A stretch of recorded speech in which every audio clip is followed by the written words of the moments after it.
Hey guys, this is Morgan Radford here, correspondent for NBC News, and we are excited to continue to share stories with you about people who are making an important difference in their communities, especially at a time that's really difficult. We're not sure how long this social distancing is going to last. We're not sure how long we will be quarantined in our apartments. But what's really interesting about this is that we've been talking about the effect of COVID-19 on communities of color.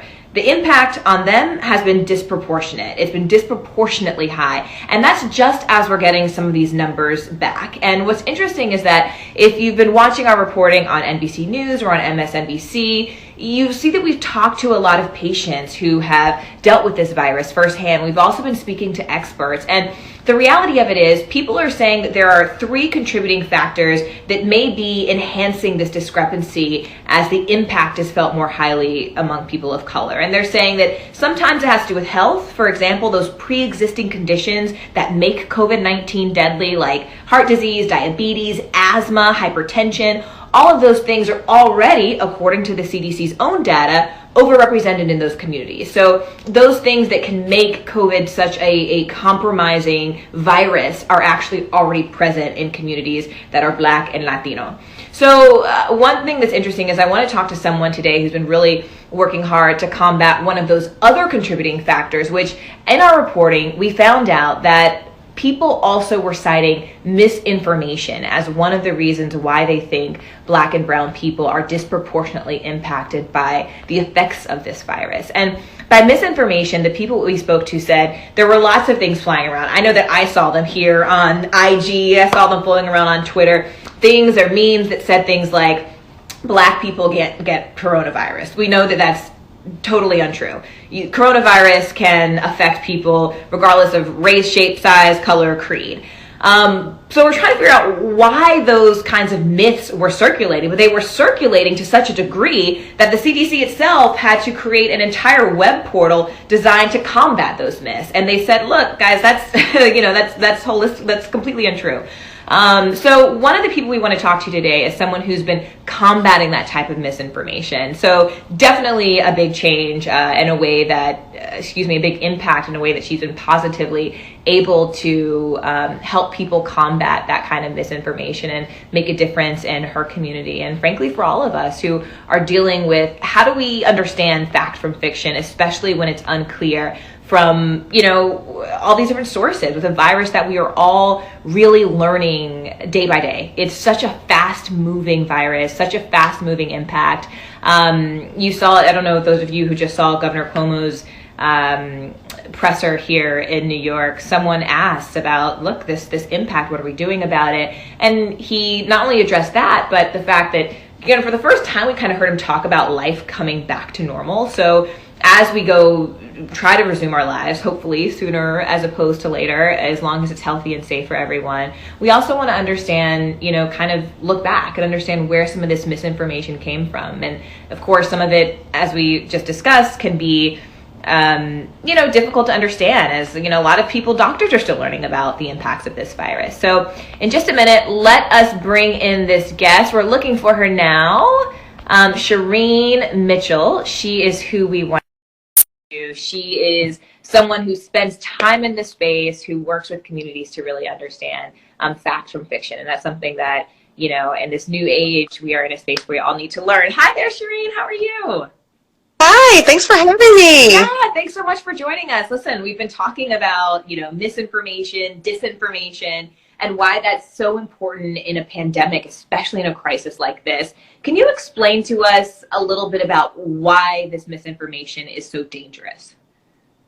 Yeah, I think in this time, it's more dangerous than people realized. I think that in the beginning, when people talked about disinformation and misinformation, they didn't think it had an impact, or it wasn't that important, or it was just people, giving their own opinion, and we're just having a difference of opinion and all that stuff. And here we are with a pandemic that is literally killing people, and we can't have the same conversation where that information should not be factual, or have some various impact that is not deadly. And right now we're in that conversation where having disinformation or misinformation can cost people's lives. the key to it, I think you said a little bit earlier, even doctors are learning, right? And so as things are moving, we need factual information. I mean, there may be moments where we're not getting all the details the way that we want the details because some things are just not clear.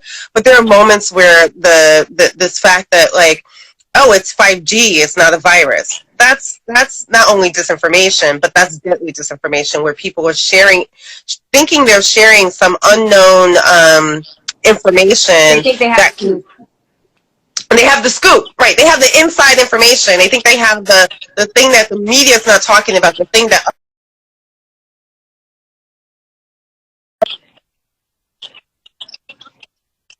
versus a virus. Like, these two things don't even have the same equivalence. And so the fact that people will think that I have a scoop on something that, like, literally don't have anything to do with each other is weird. That's disinformation.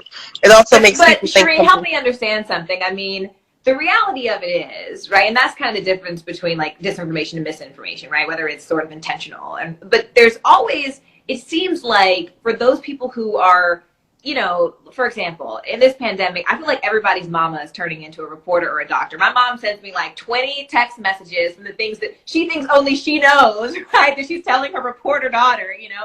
And so they're sending these things, but when you get the misinformation, the things that might be wrong out of those, you know, 10 links, it seems like there's some kernel of truth, right? At the bottom of, it's like under these layers of falsehoods, right? And so when I talk to people who are, example, Black patients who've dealt with COVID-19, they said, hold on, wait a minute, let's not pretend like this country does not have a history of not always protecting people who look like me. So is it a surprise? Is it shocking that, you know, in a community that already doesn't want to go to the doctor, now you're really saying, no, really, just stay home and get better in quarantine? So they're definitely not always getting the help that they need. So how can we tell, you know, is it always, you know, a problem that, or is it always malicious that people are sharing this, you know, misinformation, or is there some kernel of truth beneath some of it?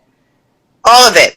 With misinformation, disinformation, there's always this real kernel of truth. Also historical frameworks that most people sometimes dismiss because they don't understand the history.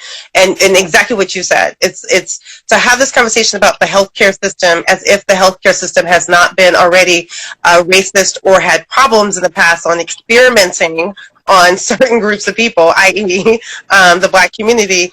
So yeah, so the kernel of truth is that yes, Tuskegee did exist. And so how do you tell people who knows the history of Tuskegee and knows what happened to this community to say all of a sudden trust the government and trust the healthcare system? This is the same healthcare system that basically we've seen mortality rates of black mothers die in childbirth unlike any other group. So to say that it's just an easy thing to, like, get over with the disinformation is also false. It's disingenuous, and it doesn't allow trust. Because if you're always acknowledging some of the historical frameworks in this moment too, you're not able to kind of dispel the disinformation. So just what you just said was really important. It's like, you cannot dismiss other people's concerns that has a historical framework in this country, especially in addition to what we're watching, because we are watching situations where PPEs are not available to certain states, and we're looking at which states they are. We're also now looking at the data that's coming out about who's being disproportionately affected by the virus based on racial data. But initially the states didn't want to give racial data.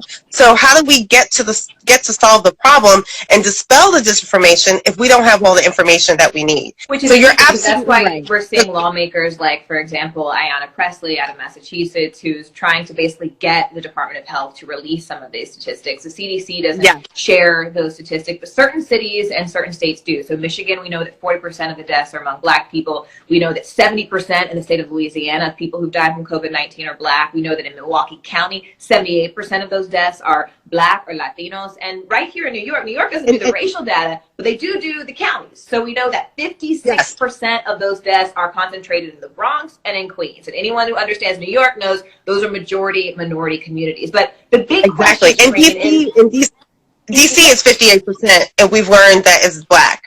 And DC, I mean, if you think about even DC, right, 58% now deaths are in the Black community. Yeah. That's a problem. And if we're not scary, right? I mean, these are numbers that they're alarming, they're shocking. And what it looks like we're seeing from the data, of course, this is all preliminary, is that COVID is sort of exacerbating these institutional discrepancies. So problems that were already existing are now being enhanced when we are stress testing our healthcare system and really the discrepancies are in this country. But my question, though, Shireen, when it comes to this misinformation is, where is it coming from? Like, where are these memes that say these things? Like, who's doing it? Where are they residing?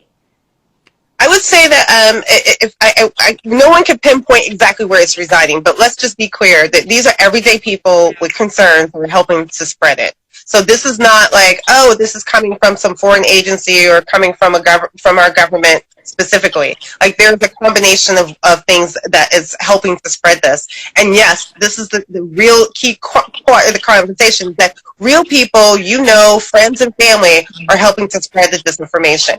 And so that part needs to sink in for people who don't think that they are vulnerable to that aspect of it. And so they should be aware that they could be receiving it from their mama or their cousin or their brother.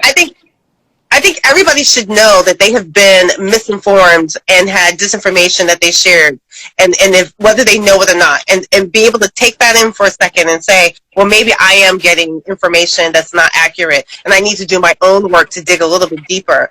And maybe we also need to think about that before we send it. So it's not just on the receiving end, maybe before we send things, right? Like, just it's one thing to see it and read it. It's another thing to share it. I'm sorry, you were talking at the same time. I apologize. Mm-hmm. It's one thing to receive it because it's coming from friends and family and people you trust. It's another thing to say, okay, because it came from someone I trust, I'm not going to do any work on this. I'm just going to reshare it. And that's where social media and disinformation has a overlap that becomes dangerous. So, Shireen, especially when this misinformation is coming from people who you know and oftentimes people you love, how do you combat it? Like, how do you, even in your work, combat one by one these myths? So I'll be fully disclosing that I have had family members DM me, send me Facebook posts asking me to look at videos, and I have to come back and say, there's no way you believe this. So that's the first thing I think I'm saying. And then I go, okay, stop. You're sharing it with me because there's some kernel in here of truth. Let me go look at what you think the truth is. But one video in particular that stayed on Facebook for a very long time came from an African American man who basically not only said in his first sentence, the coronavirus does not exist. The second sentence was, the government's not telling you it's 5G. And this is about what 5G does to your lungs. And so I almost didn't watch the whole thing because I was like, there's no way a family member would believe that story. And then I went to listen to the rest of it and I was like, oh, okay, and now I know why. But let me just inform you, cousin, this is not the truth. And I please do your best. Let me give you the real information. Stay at home if you can. If you can't, make sure you're protecting yourself. Make sure you're protecting your family. Still follow the guidelines of CDC no matter how you feel about the government. And also make sure that you're not putting yourself in harm's way or putting other people in harm's way because you don't believe this is real. And the most important part of this is, like, please, do not go to churches on Sunday because this is what we do. We love our churches. Easter Sunday is coming. Do not go, because when you in a group like that, you can spread the virus more quickly. Even if you all have masks, it does not matter. Like, let's just make sure that we're also presenting the cautions that we know. Even for a cultural perspective, we want to do this. We want to go to church and deal with these aspects of our lives that we want to be normal. Right now, we can't have normalcy no matter what we want, and we can't allow the disinformation to say to us, "Oh, we can still go do these things in a way that is not only not productive, but dangerous, not only for you and your family, but for others." So, Shreya, I know we need to let you go here in just a moment, but I have to ask, how did you get into this? And frankly, how do you do what you do professionally? How does it work? So it started, thank you for asking that question. I'm sorry. I started with an organization called Stop Online Violence Against Women, where we were tracking the online harassment of women of color. And in that, we started tracking what was soon to be what we now know, the Russian interference in 2016 of using disinformation and pretending to be Black people, using Black vernacular and language and issues that were important to the Black community to now, which now you understand is like it seems like it was just political and off and not so impactful, and people still sort of debate me about how much of an impact this had in 2016. And here we are now looking at disinformation that can literally impact lives in a way that people will lose their lives. So it was a through line from there to here, but all of it still is very connected in different ways, because we're now worried about people going to Wisconsin today, and because they have to now go into a public setting, and how much of that are people walking in knowing that the virus is real and trying to protect themselves and still vote, and how many people are not going to go vote at all. Yeah, that was a surprising thing we heard yesterday from a patient we were interviewing who said that he had not seen this level of disinformation since 2016, and it reminded him of the 2016 election. So Sharina, I have to thank you so much for sharing your time with us and sharing your expertise, because this is, I think we've just kind of hit the tip of the iceberg as these numbers are starting to come out. So an important story in the news, and we're here to cover it. So Shireen Mitchell, thank you so much for being with us today, and we look forward Thank you for having me. I really appreciate this. Take care. Have a good day, everybody. Bye.